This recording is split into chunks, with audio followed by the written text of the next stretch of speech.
Hello again, class. Welcome to our course, Physics for Engineers, and this is our third module, Dynamics. So, by the end of this module, the student is expected to number 1, state and describe with examples the understanding of the first condition for equilibrium. Number 2, draw free body diagrams for objects in translational equilibrium. Number 3, write and apply the first condition for equilibrium to the solution of problems similar to those in this module.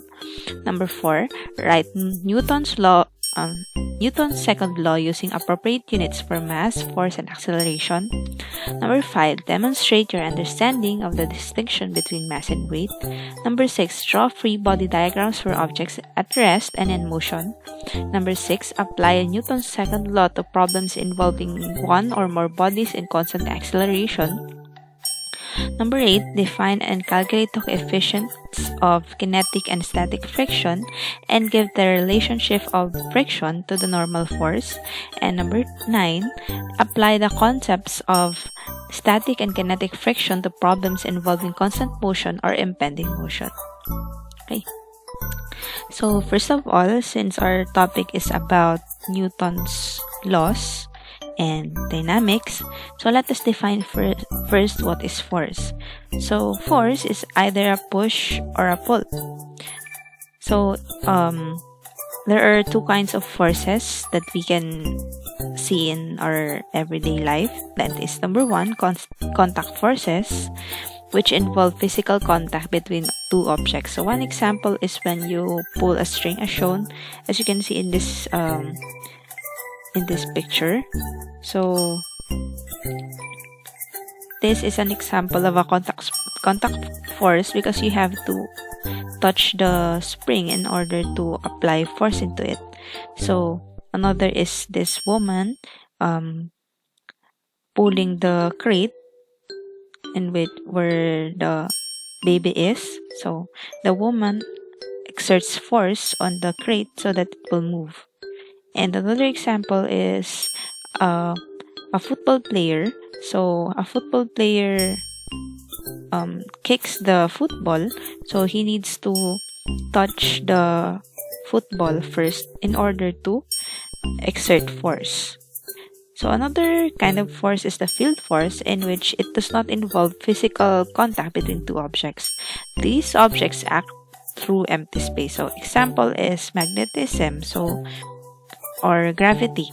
So for example, the object M here is the Earth, then the big M is the Sun. So the Sun exerts a field force of which is what we know as gravity, to attract the Earth, and it also goes with the particles in an atom. For example, this electron, which has negative charge, and this is the proton or the neutron, which has a positive charge. Proton or the nucleus, so it has a positive charge. So they attract each other. There's a force between them, and for something that we can see in our everyday life, we can take the magnet for example. So the magnet attracts the iron, so it pulls the iron towards it. So if we are going to dig deeper, the contact force and the non-contact force or the field force does not have any solid distinction actually. So the only known fundamental forces, the only valid classification of forces in nature, are all the field forces, which is listed here. So number 1, the gravitational forces between objects. Number 2, electromagnetic forces between electric charges. Number 3, strong forces between subatomic particles. And number 4, weak forces that arise in certain radioactive decay processes. So please remember this 4 fundamental forces. Number 1, gravity. Number 2, electromagnetic. Number 3, the strong forces the strong and the weak forces, number 3 and 4. So the strong forces is the force that binds the nucleus together. So if you can remember in chemistry, the nucleus is full of neutrons and protons. So since the protons are positive charge, and we know that same poles repel, or same charges repel, opposites attract. So if there is no strong force, then the atom will break apart. So there needs to be a glue that keeps the subatomic particles together, the neutrons and the protons together in the nucleus, and that is what we call the strong force. Then the weak nuclear force is not really weak. So it is the force that arise in certain radioactive decay processes, right? So since we are in our past lessons, we made use of vectors to solve physics problems. We are also going to use that. So as you can see in this figure, so we can see that the force can be characterized by a vector. So suppose that you have a spring scale here. So if you pull the spring scale downward, so a downward force F1 elongates the spring 1 centimeter. So if you pull it here, it elongates the force 1, and if you pull harder, it elongates the spring more. So if F1 and F2 are applied together, suppose this stands for kilogram. So if you suppose you have a load here, you put 1 kilogram here and the other 2 kilograms here. So it results to a reading of 3. So it becomes 1 plus 2, 1 kilogram here plus 2 kilogram here. So if you add them together, it becomes 3 kilograms. So if F1 is downward and F2 is horizontal, as you can see here, if you pull the spring scale sideward, in a horizontal manner, then you put another load which is vertical. So as you can see, the combination of the two forces elongates the spring, and by the magnitude which is equal to the sum of the squares of these two. So Pythagorean theorem. So in this illustration, you can see that force can be modeled as a vector. Right? It can be represented by a vector. So from now on, we are going to use that. So let us talk about Newton's 3 laws of motion. It is very essential in dynamics that you know this laws of motion, because we are going to deal with the interaction of these 3 laws in this lesson in dynamics as a whole.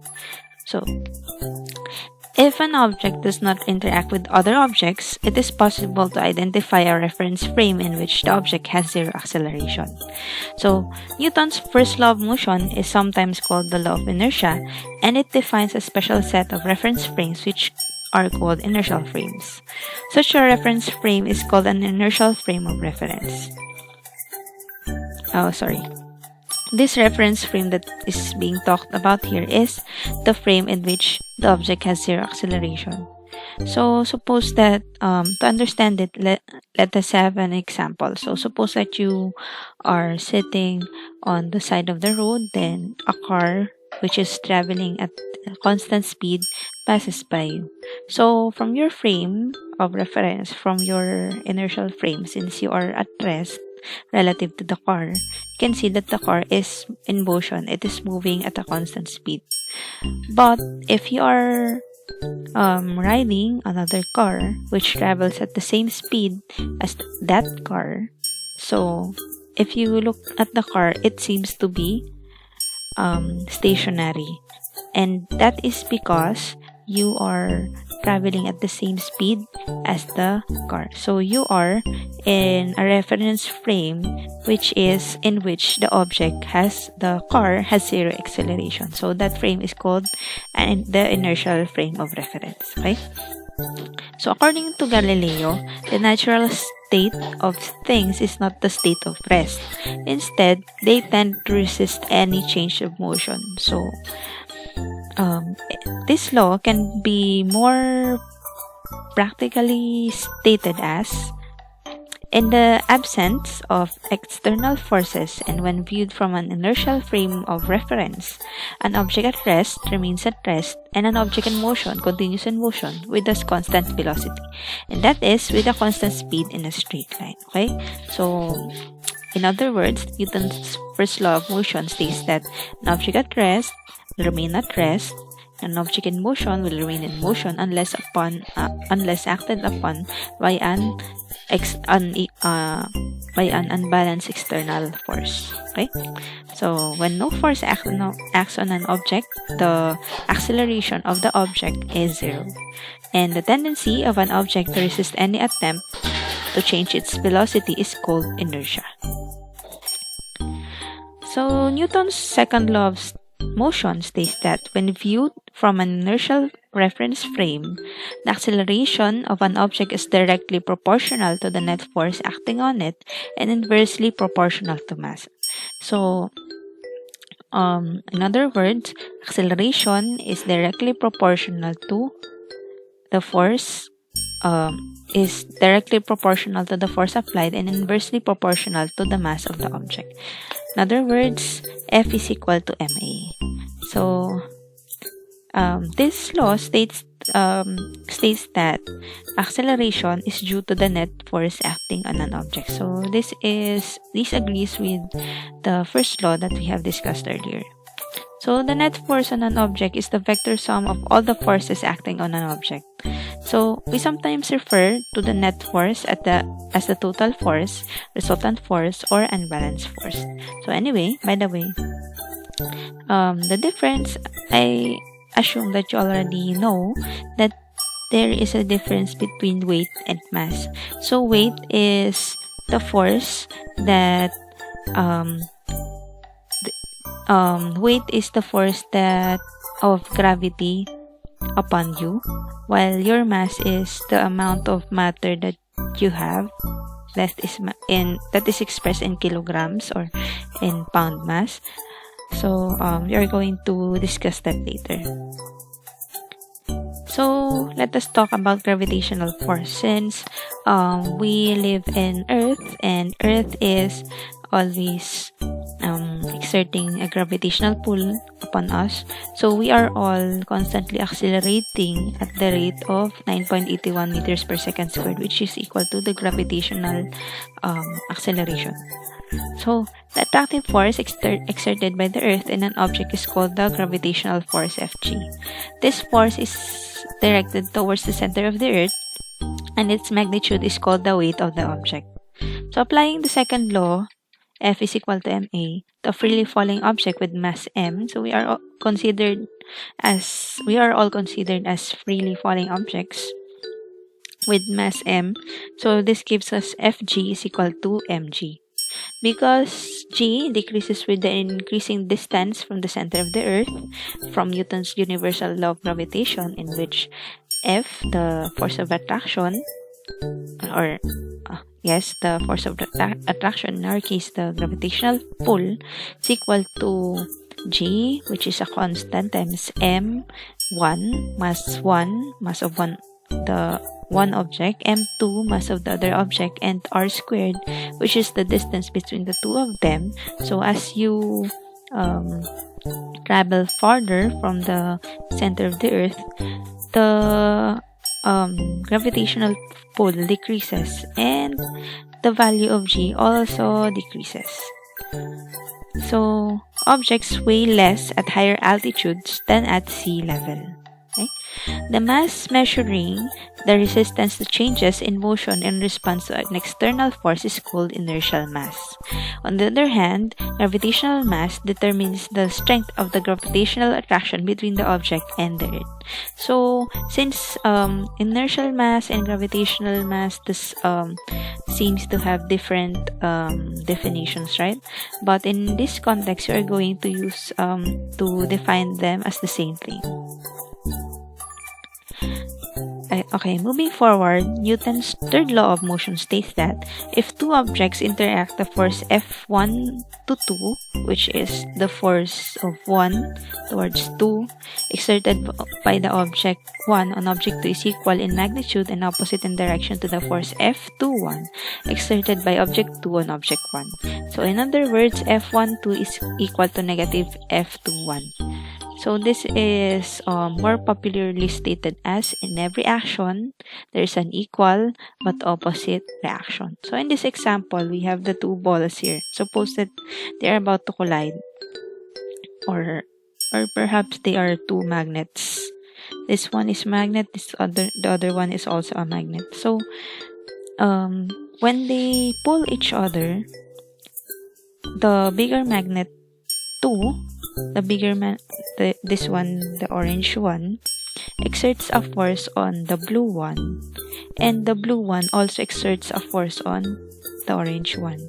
So the force that they exert on each other are equal, but they are opposite in direction.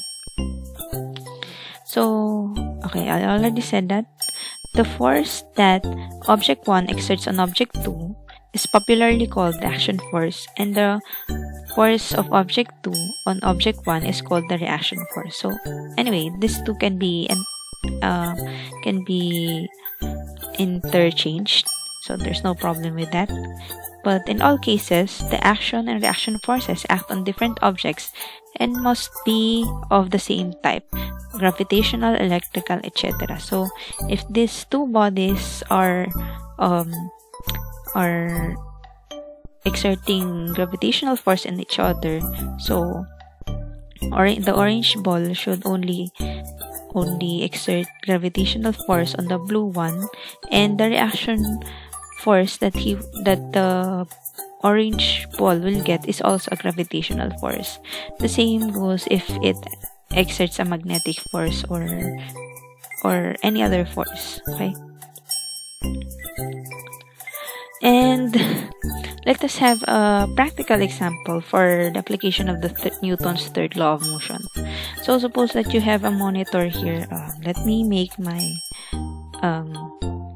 pointer visible. So okay, so suppose that you have this setup here. You have a computer monitor mounted on a table which is mounted on the ground. So the monitor weighs the monitor has a weight of Fg, which is equal to Fem, and while this monitor is on the top of the table also, since the monitor exerts a force on the table also exerts a force which is equal but to the force, the weight of the monitor, but opposite in direction. So the table also has a weight, and the table also has a weight, and it also gets a reaction from the ground which is equal but opposite in direction. So how about we isolate the monitor only? We don't care about the table. So we get the normal force. We can isolate the normal force, which we can isolate the weight of the monitor first, which is equal to Fg, and in turn it should be balanced by the normal reaction that the table exerts on the monitor. So taking that to consideration, we have a free body diagram here in which the monitor is modeled as a simple dot, and the forces acting upon it are shown as vectors. So it is oversimplified like this. So that's how you draw a free body diagram. So you you isolate the object. Suppose the object is here. Isolate it, you analyze the forces acting on it, then you model it as a simple dot. Then draw the forces as vector, the forces that act on it as vectors. So the first condition of equilibrium is if the acceleration of an object modeled as a particle or a point is 0, the object is treated with the particle. The object is treated with the particle in equilibrium model. So, the first condition of equilibrium is that the summation of all forces on that particle should be equal to 0, so that it will not cause motion. So, for example, take this lamp. So, as you can see, the lamp is connected to the ceiling with by the chain. So, take this lamp as an example. The forces acting on it are the downward gravitational force and the upward force exerted by the chain. So, let's analyze the situation first. So, think about the forces that must be acting on this lamp. So, of course, it is a given that the lamp has a weight. So, we draw a vector pointing down, which represents its weight, Fg. So, since we have a force, we have a motion, a force, an action. So there must be, for every action, there must be an equal but opposite reaction. So where will we get the reaction? The reaction will be on this chain. Okay? So the reaction, so it is, the lamp is acted upon by, is pulled by the force T exerted by the chain. T stands for tension. There are no forces in the x direction, so there might be forces in the x direction, but we're going to neglect them because we want simplicity. So Fx is equal to 0. So using the first condition for equilibrium, Fy is equal to 0. T is upward, so it is positive, minus Fj for gravitational force G. Gravitational force Fg, so T minus Fg, which is downward, is equal to 0. Therefore, T is equal to Fg. So this is the equilibrium condition, so that the lamp will not fall. So if an object experiences an acceleration, if it moves, its motion can be analyzed with the particle under a net force model. So in this condition in which the object experiences an acceleration, the sum of all the forces is equal to the mass of the object times its acceleration. Second law of motion, F is equal to ma. So suppose that we have a boy here. We have a boy here. He is pulling the locker here. So, if assuming that he is moving, he exhibits a motion. So this is our free body diagram. We model the load, or the locker as a single particle. So the weight of that locker is represented by Fg. Then, of course, for every action, there is an equal but opposite reaction. There is a normal force exerted by the ground, exerted on the locker by the ground. So that is equal to N. And T, or you can use any variable here. I just wanted to use T. So T is the force that the boy exerts. So all this the summation of the forces in the x-axis is equal to ma. It moves in the horizontal direction only and not in the vertical direction. So we take Fx is equal to ma. So to elaborate my point, so the summation of the forces on the x-axis is equal to T. We don't have any other force here but T, and it is equal to max, or the acceleration in the x direction. Therefore, the acceleration is equal to T, or the force by the boy, all over the mass of the locker. Then for the forces along y, So as you can see, the blocker is not supposed to move in the y direction. So we model it as Fy is equal to 0. So the forces along the y axis are N, or the normal force, and Fg. N minus Fg is equal to 0. Therefore, N is equal to Fg. Okay, let's have an example. A traffic light weighing 122 newtons hangs from a cable tied to two other cables fastened to a support. The upper cables make angles of 37 degrees and 53 degrees with the horizontal. These upper cables are not as strong as the vertical cable and will break if the tension in them exceeds 100 newtons. How does the traffic light remain hanging in the situation, or will one of the cables break? Okay, so this is the illustration of our situation, of our problem. So the angles here are theta 1 and theta 2, since if we put the origin here, this angle is equal to this angle, and this angle is also equal to this angle because of parallel lines, right? So to proceed, we are going to draw a free body diagram.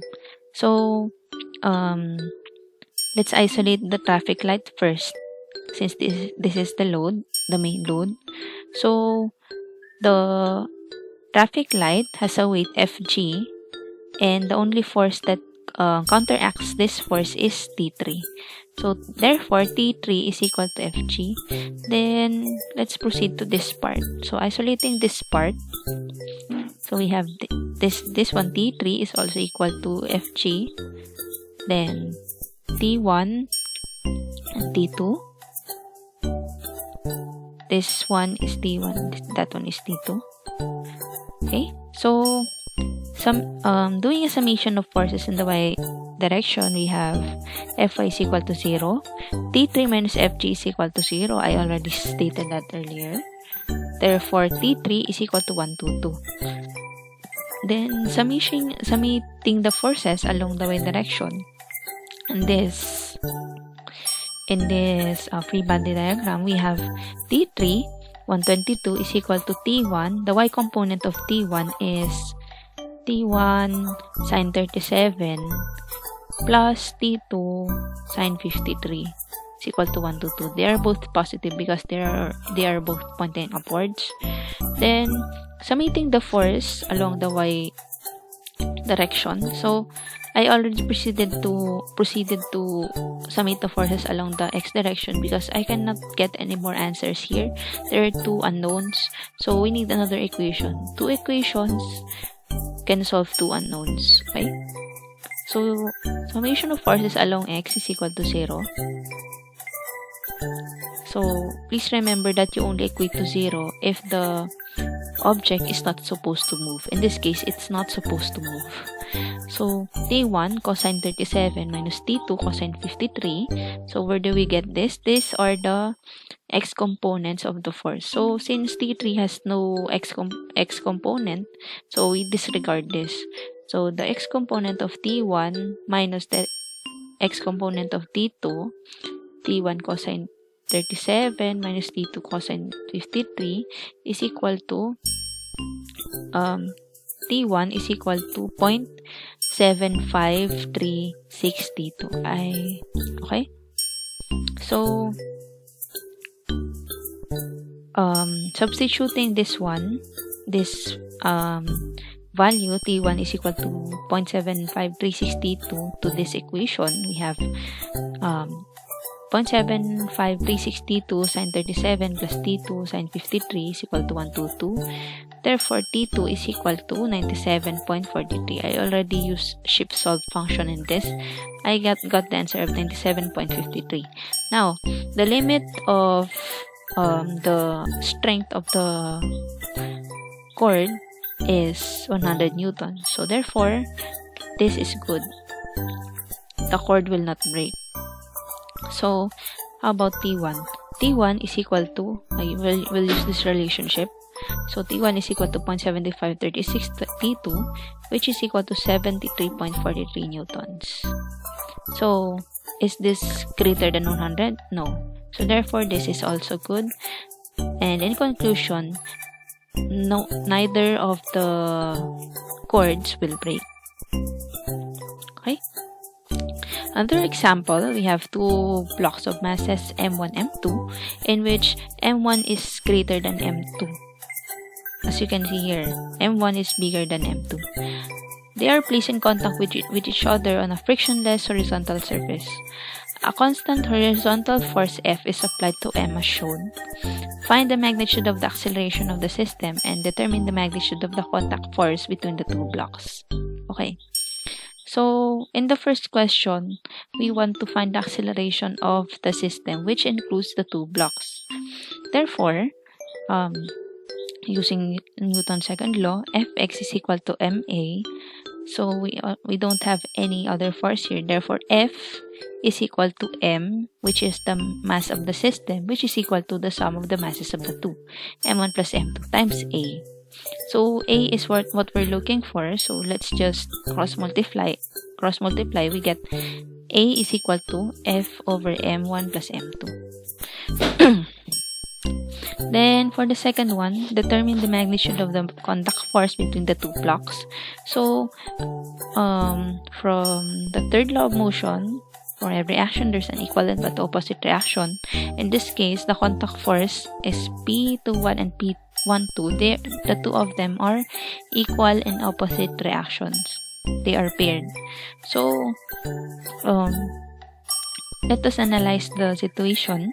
So in the bigger block, we have the horizontal forces are F and P21. So therefore, F minus P21 is equal to MA, M1A for the first block. So let's analyze the second block, the blue one. So we don't have any other force here but P12. So P12 is equal to M2A. So from this equation, we can already solve for P12 because A is already given. We solved it earlier. So P12 is equal to M2F over M1 plus M2, which is also equal to P21. So that is the magnitude of the contact force between the two blocks. Okay. So we have talked about the motion of the objects earlier, the interaction of forces earlier, but we have not yet considered a great factor that affects a lot of things, a lot of applications of technology today, and that is friction. So when an object is in motion, either on a surface or in a viscous medium such as air or water, there is a resistance to motion because the object interacts with its surroundings. We call this resistance a force of friction. So the force of friction is the major contributor of wear and tear of a lot of mechanical parts, and sometimes friction can be useful and sometimes it is not useful. Okay, so let us study and understand friction. So for example, you have the trash can here. So if the trash can is stationary and you apply the force, you pushed it.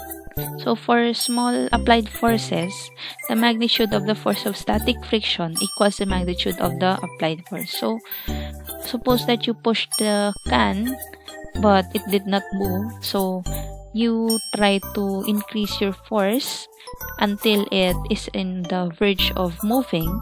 So the frictional force that is resisting the movement of the can is called the static friction. So static from the word static, which that means does not move. Okay, but once that after exerting enough force on the can, it begins to move. It is already moving. It's already sliding. So when the magnitude of the applied force exceeds the magnitude for the maximum force of static friction, the trash can breaks free and accelerates to the right. So the friction that resists the motion in this example, in this situation, is now the kinetic friction, Fk. Okay, so I have a chart here which shows the relationship of the frictional force to the amount of force that you exert. Okay, the frictional force and the force that you apply. Okay, so it when you're not applying any force, so the can is static, or it does not move, it is at rest. So it is at this point. So as you apply increasing force to it, as you can see here, the frictional force increases directly in a directly proportional relationship with the force that you apply, until it reaches a point in which the static friction is maximum and the can or any object breaks free from motion, so it begins to move. So the friction suddenly decreases and becomes almost constant. So this region is the kinetic region, and this one is the static region. So the magnitude of the force of static friction between any two surfaces in contact can have the values Fs, or static frictional force, is less than or equal to mu, or the coefficient of friction, mus, coefficient of static friction, times n, which is the normal force. So when the dimensionless constant mus, or the coefficient of friction, and n is the magnitude of the normal force exerted by one surface on the other. The equality in this equation holds when the surfaces are on the verge of slipping, that is when Fs is equal to Fs max is equal to mu Sn. This is called mu, okay? Mu Sn, and this situation is called impending motion. So this impending motion is this point, the peak of the graph. Okay? So the inequality holds when the surfaces are not on the verge of slipping. The magnitude of the force of kinetic friction acting between two surfaces is Fk is less than or equal to mu k n, in which the mu k is the coefficient of kinetic friction. The values of mu k and mu s depends on the nature of the surfaces, but mu k is generally less than mu s. Typical values range from around 0.03 to 1.0. So I have a table here which holds the common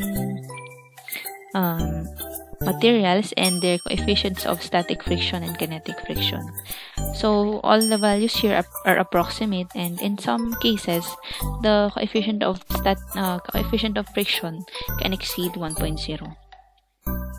The direction of the friction force of an object is parallel to the surface in which the object is in contact and opposite to the actual motion or the impending motion of the object relative to the surface. So remember, take note first of the motion of the object, then opposite of that direction is the direction of your frictional force.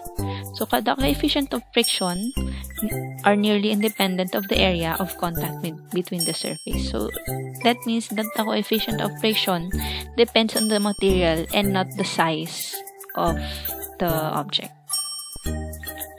So let us have an example to understand this.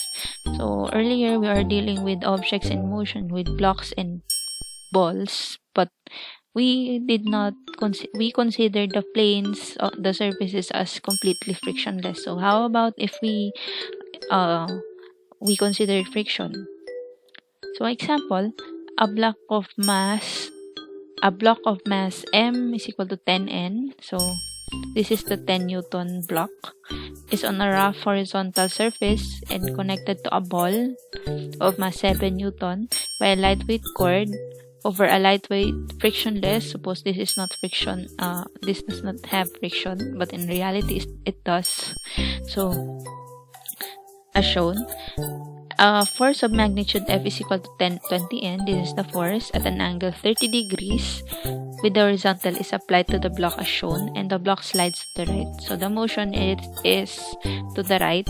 The motion in the block is going to the right, while the motion on the ball is going up because of this cord. The coefficient of kinetic friction between the block and the surface is mu k is equal to 0.2. Determine the magnitude of the acceleration of the two objects. Okay, so the first thing that you are going to do with any physics problem is to analyze the problem and draw a free body diagram for the problem.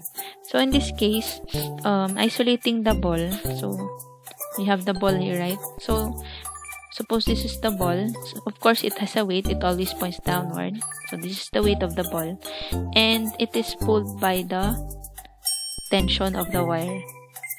So the tension is upward, and the motion of this ball is upward. So about the block, there are many forces interacting in this block. So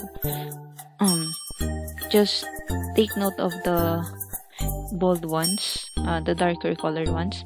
So first of all, we have the weight of the block. So the weight of the block is m2g. So if there is a weight, there is always an opposite direction, a force which acts in opposite direction, which is called the normal force. Okay, so remember, if your object is mounted on a surface, if it is in direct contact with anything, it will always have a normal force exerted to it. Okay, it is on the opposite direction. It's not all the time. So normal force is always perpendicular to the surface. It is not always opposite to the direction of the weight. So we will see that later. So normal force is always perpendicular to the ground, to the surface. So it just happened that the surface is horizontal. So we also have the force, which is the tension. We also have the tension from the cord. Then lastly, we have the frictional force. So the frictional force is at the opposite direction of the motion. The motion is going right, so frictional force is going to the left. So analyzing this, let us summate the forces and the x direction for the block. So Fx is equal to ma. Since this is in motion, F is equal to ma. So 20 cosine 30, this is that force. This one, F cosine 30 minus Fk minus the frictional force minus T minus the tension on the wire is equal to ma. So m is the mass of the block. So since the given value is 10 Newton, we have to divide it by G. 10 over 9.81 times A, which is the acceleration. So since we are already at the dead end here, because this is Fk and this is T, we don't know what Fk is, we don't know what T is. Let's find out which one can be. Let us find out Fk and T first. Right? So summating the forces along the y-axis gives us m2g minus n. Okay, so since this block is not supposed to move in the y direction, Fy is equal to 0. So n minus 10, so 10 is the weight of the block. It is already in Newton, so you don't need to multiply it by 9.81. It's equal to 0. Therefore, n is equal to 10 newtons. So the frictional force is equal to the coefficient of static friction times the normal force. So we have Fk is equal to mu k times n. So mu k, or the coefficient of static friction, kinetic friction, is 0.2 times 10. We have 2n. So therefore we already have Fk. So proceeding, we have 20 cosine 30 minus 2 minus t is equal to 10 over 9.81a. Then finally, let us consider the ball. So, submitting the forces along the y direction in the ball, we have Fy is equal to ma because the ball also moves. So, therefore, t minus 7, because 7 is the weight of the ball, is equal to 7 over 9.81a. So, we have t is equal to 7 plus 7 over 9.81a. Going back to the equation here, to this equation, we can already substitute t. So 20 cosine 30 minus 2 minus 7 minus 7 over 9.81a is equal to 10 over 9.81a. Then finally, you can already use your calculator here because we only have one unknown. So a is equal to 4.80 meters per second squared. In short, the system accelerates at a rate of 4.80 meters per second squared. Okay, so I think that's it for our lesson today. I hope you learned a lot, and thank you for listening. See you next time.